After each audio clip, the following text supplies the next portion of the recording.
È meglio bere acqua con un alto residuo fisso o con un basso residuo fisso? E poi, ma che cos'è questo residuo fisso? Ciao a tutti e bentornati sul canale del vostro amichevole chimico di quartiere. Sotto il video del pH dell'acqua mi avete letteralmente bombardato di domande di ogni genere sull'acqua e su come si può leggere l'etichetta dell'acqua in bottiglia. Quindi ho deciso di fare una serie di video dove andremo ad esplorare i vari aspetti. Oggi cominciamo dal residuo fisso. Forse anche voi al supermercato, prima di acquistare una bottiglia d'acqua, guardate il valore del residuo fisso e magari scegliete quella con il residuo fisso più basso. Questo perché c'è una diffusa idea che in qualche modo il residuo fisso alto possa fare male e questo è uno dei motivi anche per cui molte persone preferiscono comprare acqua in bottiglia che non usare invece l'acqua del rubinetto, che spesso, anche se non sempre, ha un residuo fisso un po' più elevato. Cominciamo allora a spiegare che cos'è questo residuo fisso.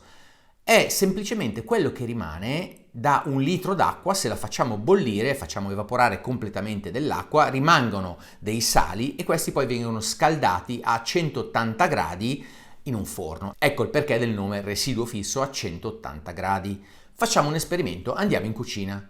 Nel pentolino di destra metto un litro di acqua che ha un residuo fisso superiore a 2500 mg per litro. Poi accendo il gas e comincio a farla bollire per ridurne la maggior parte. Nel pentolino a sinistra invece mettiamo un litro d'acqua che ha un residuo fisso di 14 mg per litro e accendiamo il gas e anche questa facciamola bollire per farne evaporare la maggior parte.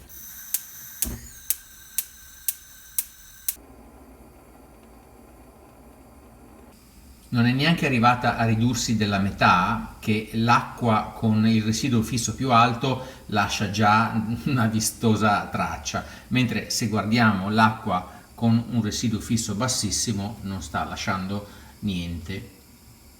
Siamo a un po' meno di metà della quantità iniziale, vedete che l'acqua con il maggior residuo fisso ha già lasciato precipitare un sacco di sali, mentre quella con pochissimo residuo fisso è ancora limpida. Ora che i volumi si sono ridotti tantissimo, possiamo trasferire le due acque in due bicchieri e metterli nel forno.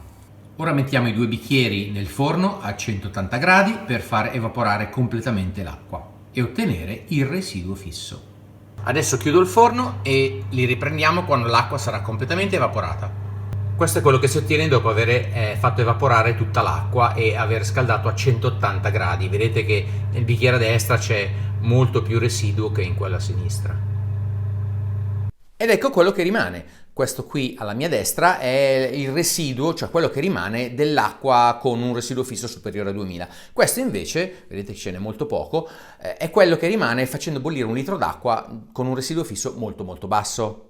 Che cos'è questa polvere bianca? Beh, sono i sali minerali disciolti, tranne i bicarbonati che a 180 gradi si sono trasformati in carbonati, quindi sono i solfati, i cloruri, c'è il magnesio, il calcio, eccetera, eccetera.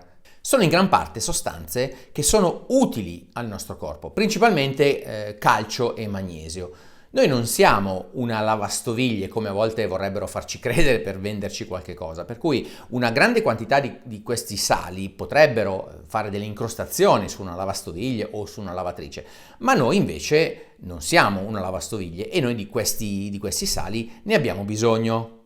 Normalmente calcio, magnesio, potassio e così via li assorbiamo con il cibo, ma possiamo assorbirli anche con l'acqua, anche se non è del tutto chiaro quanto del contenuto di un'acqua riusciamo ad assorbire.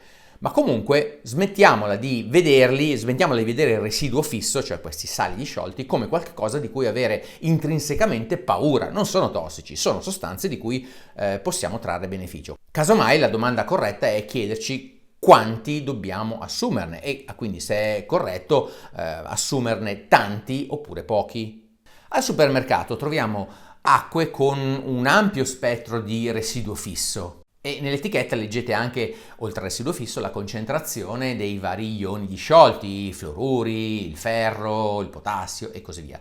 Beh, pensate che la legislazione, come vedremo in un altro video, ha fissato per alcuni di questi minerali disciolti un valore massimo da non superare. Tuttavia non ha fissato né un valore massimo né un valore minimo per il residuo fisso. In base al loro residuo fisso, le acque minerali naturali si classificano in 4 categorie. Quelle minimamente mineralizzate, che hanno un residuo fisso inferiore a 50 mg per litro, questa è l'acqua che ho fatto bollire e che ha lasciato un pochissimo residuo fisso ovviamente. Poi ci sono le acque oligominerali, che hanno un residuo fisso compreso tra 50 e 500 mg per litro e sono circa la metà delle acque in commercio. Poi ci sono le acque medio-minerali, il cui residuo fisso va da 500 a 1500. Poi ci sono le acque ricche di sali minerali, il cui residuo fisso è superiore a 1500 mg per litro e il cui consumo, ci dice un notiziario dell'Istituto Superiore di Sanità, andrebbe subordinato al parere del medico per evitare la comparsa di effetti indesiderati, quali ad esempio un'azione lassativa. In effetti è anche segnato in etichetta per le acque di questo tipo.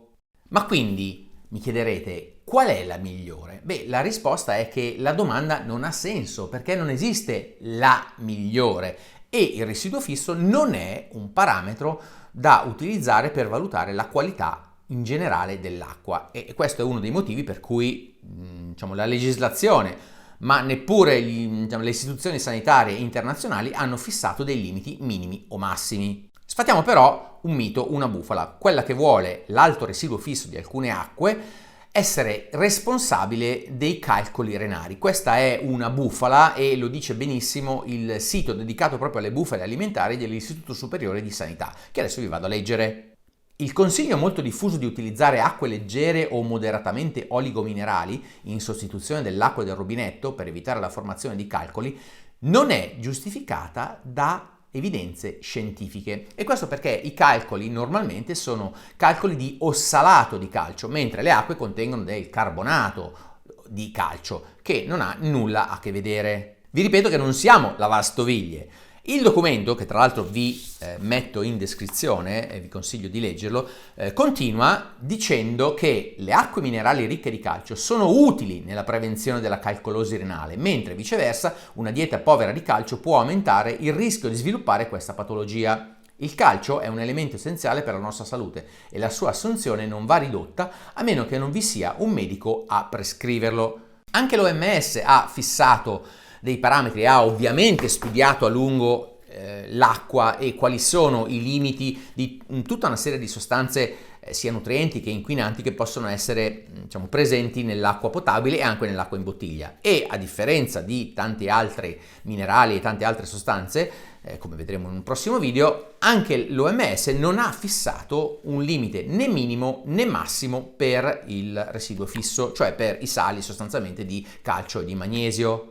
Dice anche esplicitamente: sebbene certe acque minerali possono essere utili nel fornire micronutrienti essenziali, come il calcio e il magnesio, queste linee guida non raccomandano un valore minimo per le incertezze che riguardano l'assorbimento di minerali dall'acqua.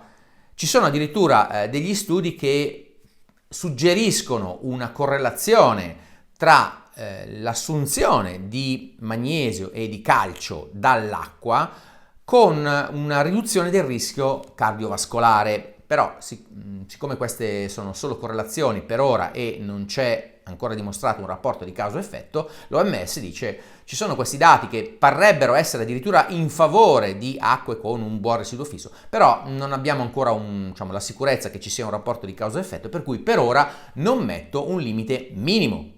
Per la stessa insufficienza di dati, l'OMS ammette anche acque con un bassissimo residuo fisso e dice infatti esplicitamente: non ci sono sufficienti informazioni scientifiche sui benefici o i rischi di un consumo a lungo termine di acque con pochissimi minerali per permetterci di darci raccomandazioni. Quindi in pratica l'OMS dice: l'acqua contiene delle sostanze che ci possono essere utili alla nostra dieta, in particolare i sali di calcio, i sali di magnesio e altro. Tuttavia, siccome l'assorbimento dall'acqua non è ancora chiarito del tutto e poiché noi li assumiamo anche dalla dieta, è difficile dare delle raccomandazioni sui valori minimi di calcio e magnesio contenuti, perché bisogna considerare la dieta complessiva, per cui per ora non fissiamo dei valori, quindi non ci sono dei valori né minimi né massimi. L'OMS ha anche prodotto un librone, se volete, proprio sugli effetti, i possibili benefici del calcio e del magnesio nelle acque che noi beviamo. Ve lo metto in descrizione se volete leggerlo. Ovviamente le raccomandazioni dell'OMS valgono per una persona sana e senza malattie particolari. Questa è una cosa che ho visto che crea spesso molte confusioni con diciamo, i valori limite suggeriti per varie cose come le calorie, gli zuccheri, i grassi, gli additivi, i pesticidi e così via. Le raccomandazioni sono sempre per persone sane. Se uno ha una malattia particolare o ha una condizione particolare, deve andare dal proprio medico e farsi consigliare. Il medico considererà le linee guida generali, ma le adatterà al caso particolare. So bene cosa mi state chiedendo. A questo punto vi chiederete, vabbè, ma io che cosa scelgo, che cosa compro? Beh, allora, il residuo fisso altera di sicuro il sapore dell'acqua. L'acqua non è vero che è insapore, e quindi prima di tutto sceglietela secondo il vostro gusto. Se poi avete una condizione particolare, dovete adattare le linee guida generali al vostro caso particolare, se state allattando, se siete degli sportivi, se siete anziani e così via.